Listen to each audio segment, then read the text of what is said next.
moving it out.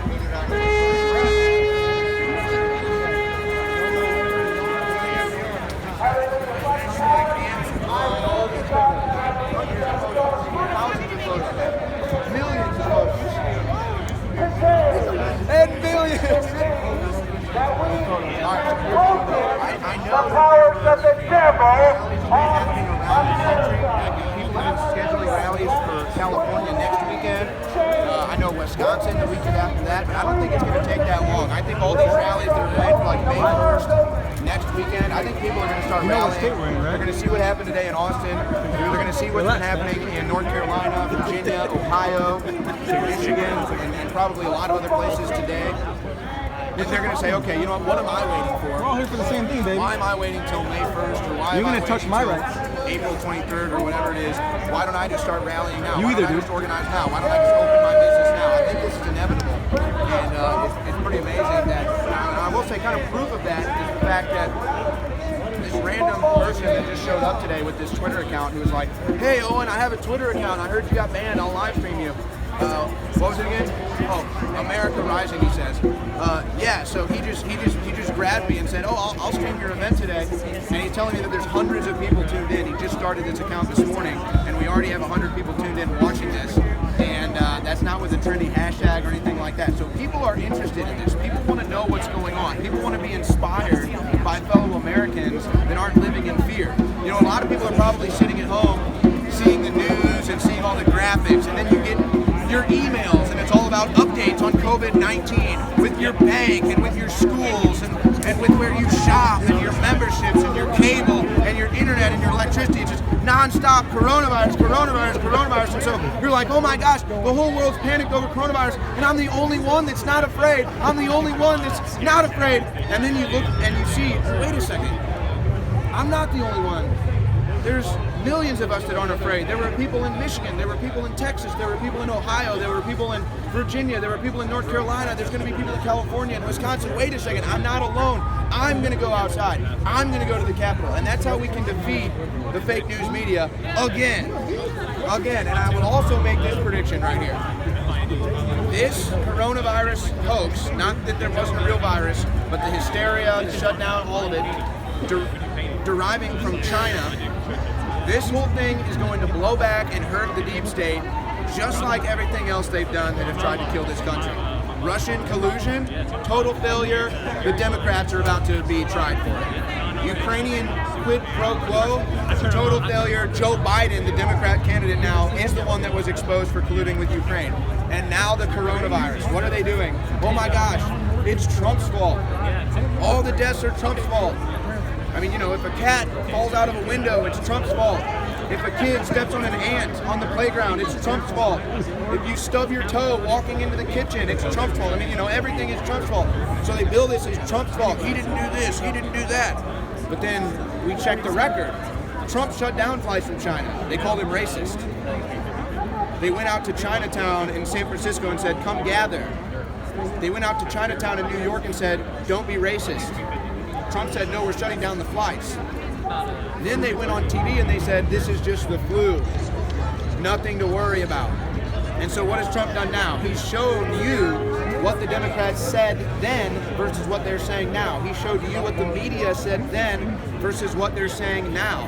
It's blowing back up on them already. But then, folks, if there's any hope for this world, we're going to have a real war with China, but it's not going to be a fake war where one power structure ends up profiting and getting a total control over the world. It's going to be the people of China are going to be freed from the Chinese Communist Party, and that economy is going to be open with a fair, free market that doesn't have slave labor.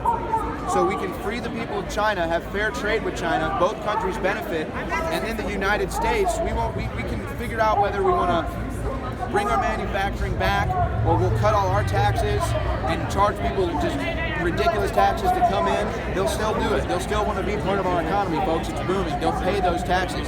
So there are ways that we can all benefit from this. America can benefit financially. The people of China who deserve and need to be free can benefit as well. Now, we'll see if that happens. This is all kind of on Trump's plate right now, and he's doing his best to this ballerina dance that he's in, just trying to keep it all squared away and not have everybody, panic or And we're at that peak, though. We're at that peak. People are ready to get back to work. They can't afford another $1,200 stimulus check. Most people can't live off $1,200 a month, folks. They can't do it. Maybe if you're in the middle of the country, in a small town in Missouri or Illinois, maybe $1,200 a month works for you. Maybe if you're single and you have 3 roommates, maybe $1,200 a month works for you. But guess what? For most Americans, $1,200 doesn't pay the bills. $1,200 doesn't feed the kids. $1,200 doesn't fix the car. $1,200 doesn't put the AC back on.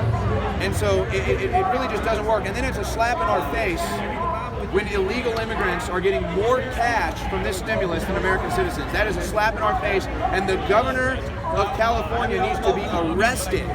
He needs to be arrested for what he's done.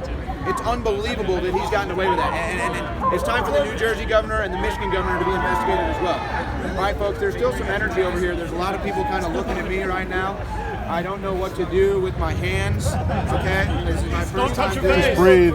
Keep talking. I don't touch my face. I can go into disguise.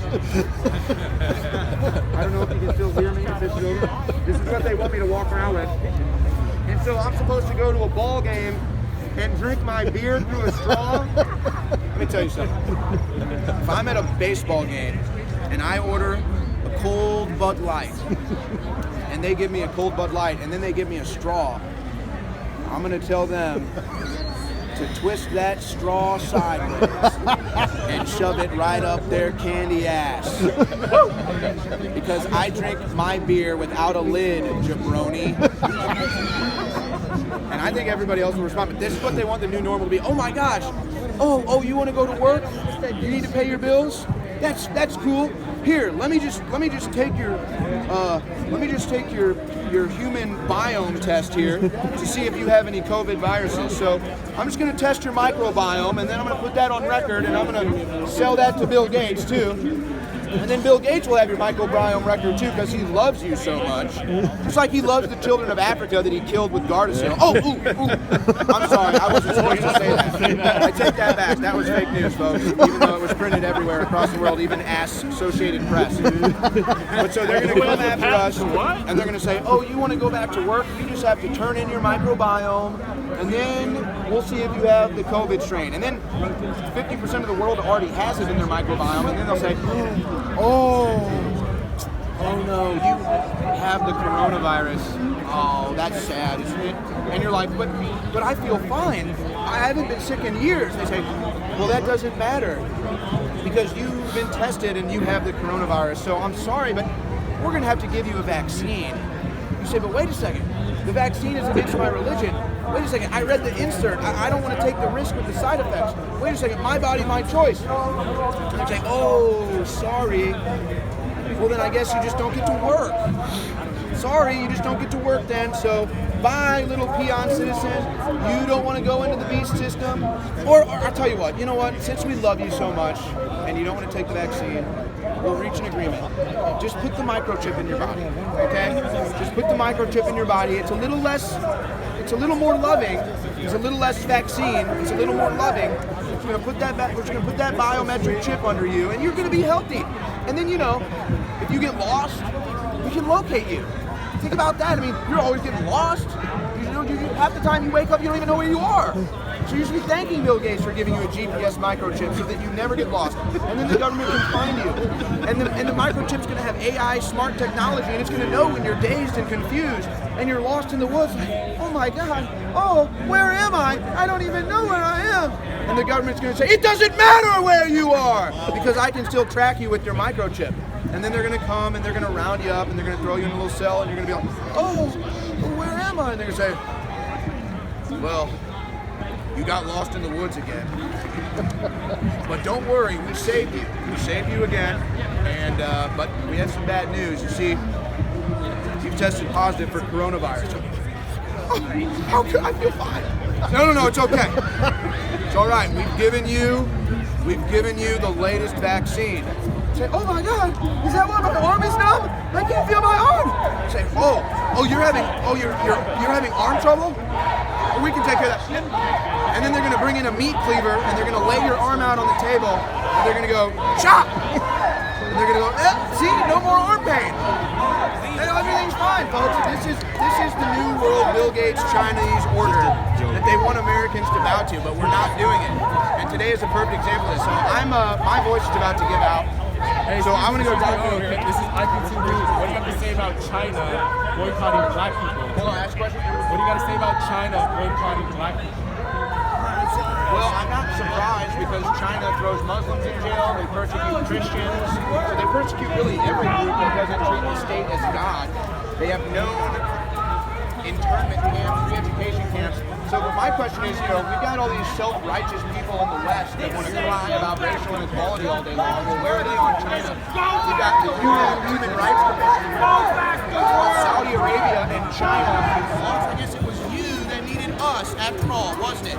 And then America's infrastructure can be rebuilt. We can fix the potholes. We can build new highways. We can build new bullet trains. But no, we don't get that. We build walls in a desert in the Middle East. It's ridiculous. I'll be around as long as I'm out of work. Who are you with them? Yeah. IP2 News, folks. Brave enough to dare stream a thought criminal like me. So brave. Hey, thank you, man. Appreciate that. All right, let's go to the front here. I want to document the remaining crowd. The Destroyer. The Puck Slayer.